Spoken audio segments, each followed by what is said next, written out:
Everyone, welcome back to this channel. तो guys, हमारा 3 number lesson चल रहा है माइक्रो इकोनॉमिक्स का, उत्पादन एवं लागत।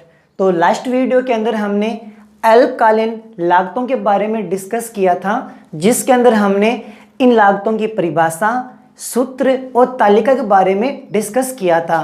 आज हम इन जो लागतें हैं, जितनी भी कुल लागत है या औसत लागत है, इनकी जो आकृति के बारे में डिस्कस करेंगे। और हमसे डायरेक्ट क्वेश्चन पूछा भी जाता है कि अल्पकालीन सीमांत लागत, औसत परिवर्ती लागत और औसत लागत वक्र की आकृति किस प्रकार की होती है। और हमें ये क्वेश्चन 17 नंबर क्वेश्चन हमें दे भी रखा है और इसमें ये डायरेक्ट पूछा गया है, इन तीनों औसत लागतों की आकृति के बारे में पूछा गया है।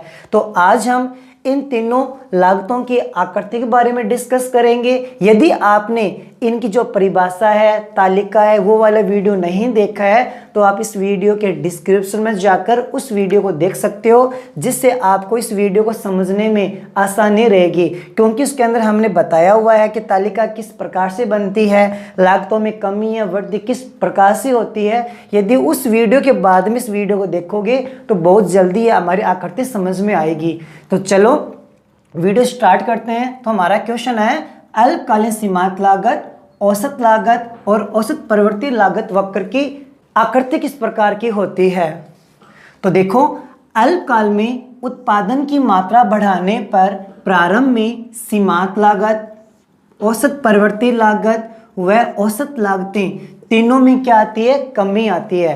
क्योंकि अल्पकाल हमारे पास वह समय होता है जिसमें हम केवल कुछ ही संसाधनों में परिवर्तन कर सकते हैं और कुछ संसाधन हमें क्या रखना होता है, स्थिर, क्योंकि उसमें परिवर्तन नहीं कर सकते। यदि प्रारंभ के अंदर उत्पादन की मात्रा बढ़ाई जाती है तो हमारी सीमांत लागत, औसत परिवर्ती लागत और औसत लागत तीनों में क्या आती है, कमी आती है। लेकिन एक सीमा के पश्चात यदि हम कंटिन्यू उत्पादन की मात्रा बढ़ाते हैं तो सीमांत लागत, औसत लागत और औसत परिवर्ती लागत तीनों में क्या आ जाती है, वृद्धि हो जाती है। और इन तीनों वक्र के जो आकृति है यू के समान होती है। तीनों जो लागत है इनकी आकृति किसके समान होती है, यू के समान होती है। और हमें डायरेक्ट ये क्वेश्चन पूछा जाता है कि सीमांत लागत की आकृति किस प्रकार से होती है, या फिर औसत परिवर्ती लागत है या औसत लागत है, इनकी आकृति किस टाइप से होती है। तो हमारा क्वेश्चन हो जाता है यू के समान होती है। अब हम तीनों आकृति को मैंने यहाँ पे डायग्राम के रूप में दर्शाया है, लेकिन मैं आपको यहाँ पे फिर से इन तीनों डायग्राम को बना के दिखाएंगे। हमें सबसे पहले क्या करना है, यहाँ पे जो ओ अक्ष है यहाँ पे हम लिख देंगे निर्गत यानी उत्पादन की मात्रा, ओ वाई पर यहाँ पे लिख देंगे हम लागत। सबसे पहले हमें बनाना है एवीसी लागत, यानी जो हमारे औसत परिवर्ती लागत है उसको बनाना है। हमें अभी पढ़ा है कि प्रारंभ के अंदर यदि उत्पादन बढ़ाते हैं तो सीमांत लागत, औसत लागत, परिवर्ती लागत में क्या आती है, कमी आती है।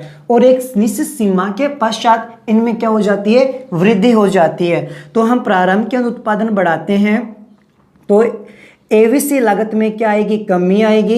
लेकिन एक सीमा के पश्चात उत्पादन बढ़ाने पर एवीसी में क्या आ जाती है, वृद्धि हो जाती है। इसलिए प्रारंभ के अंदर ये हमारा वक्र गिरेगा, एक निश्चित सीमा के पश्चात यह वक्र वापस ऊपर की तरफ बढ़ने लग जाएगा।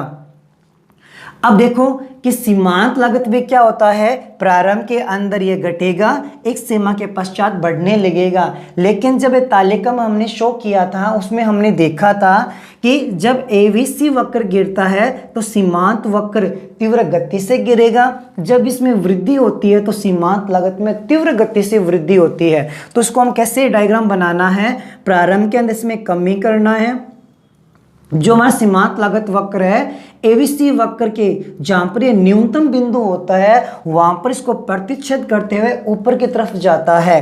तो ध्यान रखना है, जब हम सीमांत लागत वक्र बनाते हैं प्रारंभ के अंदर इसको गिराएंगे, लेकिन जब इसमें वृद्धि करेंगे तो इसको न्यूनतम बिंदु को काटते हुए ऊपर की तरफ जाएंगे।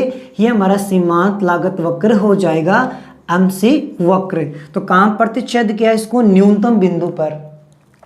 अब हमें कौन सा वक्र बनाना है? एससी वक्र बनाना है, औसत लागत वक्र बनाना है जो एवीसी के लगभग समांतर ही होता है। तो जैसे हमने एवीसी वक्र बनाया है वैसे ही हम क्या बना देंगे? एससी वक्र। यहाँ पर भी ध्यान रखना है एससी वक्र को जो हमारा सीमांत लागत वक्र है ये उसके न्यूनतम बिंदु प्रतिच्छेद करेगा। तो बनाते समय ध्यान रखना है इसको न्यूनतम बिंदु प्रतिच्छेद करते हुए हम बना देंगे यहाँ पर एससी वक्र।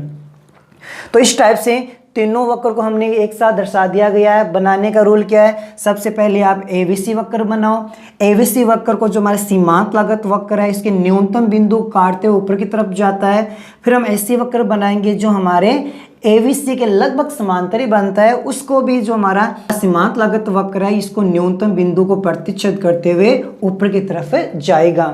तो इस टाइप से हमने जो सीमांत लागत है, औसत परिवर्ती लागत है, औसत लागत है, इनकी आकृति को यहाँ पे शो किया है। फिर हमें एग्जाम में क्या लिखना है? इस चित्र का वर्णन करना, एक्सप्लेन करना है। क्या लिखेंगे? ओ अक्ष पर निर्गत, ओ वाई पर हमने लागत को दर्शाया गया है। एवीसी औसत परिवर्ती लागत, एससी औसत लागत, असमसी सीमांत लागत वक्र है। प्रारंभ के अंदर जब उत्पादन की मात्रा बढ़ाई जाती है तो हमारा एवीसी वक्र नीचे गिरता है, उसके पास बढ़ने लग जाता है। और इसी प्रकार इस स्थिति में जो हमारा सीमांत लागत वक्र है इसकी तुलना में तीव्र गति से गिरता है और इसको काटते हुए न्यूनतम बिंदु पर फिर उत्पादन बढ़ाने पर कंटिन्यू बढ़ने लग जाता है। इस स्थिति में एससी वक्र है वो एवीसी के लगभग समांतर होता है और उसे भी जो हमारा सीमांत लागत वक्र है इसको न्यूनतम बिंदु पर काटता है। इस प्रकार तीनों जो लागतें हैं इनकी आकृति यू के समान होती है। ये इंपॉर्टेंट लाइन है जो आपके एग्जाम के अंदर लिखना ही है और इसको हमेशा याद रखना है। जो तीनों औसत लागत है इनकी जो आकृति किस प्रकार की होती है? यू आकार की होती है। तो क्वेश्चन क्या है? अल्पकालीन सीमांत लागत, औसत परिवर्ती लागत और औसत लागत वक्र की आकृति को समझाइए। यह तीनों लागतों की आकृति किस प्रकार से होती है, कैसे दिखाई देती है? तो हमें इस टाइप से क्वेश्चन को हल करना है। तो अगर वीडियो पसंद आई तो प्लीज़ वीडियो को लाइक करना है, शेयर करना है और चैनल को सब्सक्राइब करना है। आई होप आपको अच्छे से समझ में आ गया होगा। और आने वाली वीडियो के अंदर हम इस जो लेसन है इसके और भी बहुत सारे क्वेश्चन हैं, उन सब क्वेश्चन के ऊपर डिस्कस करेंगे। तो गाइस मिलते हैं अगले वीडियो के अंदर। Thank you so much.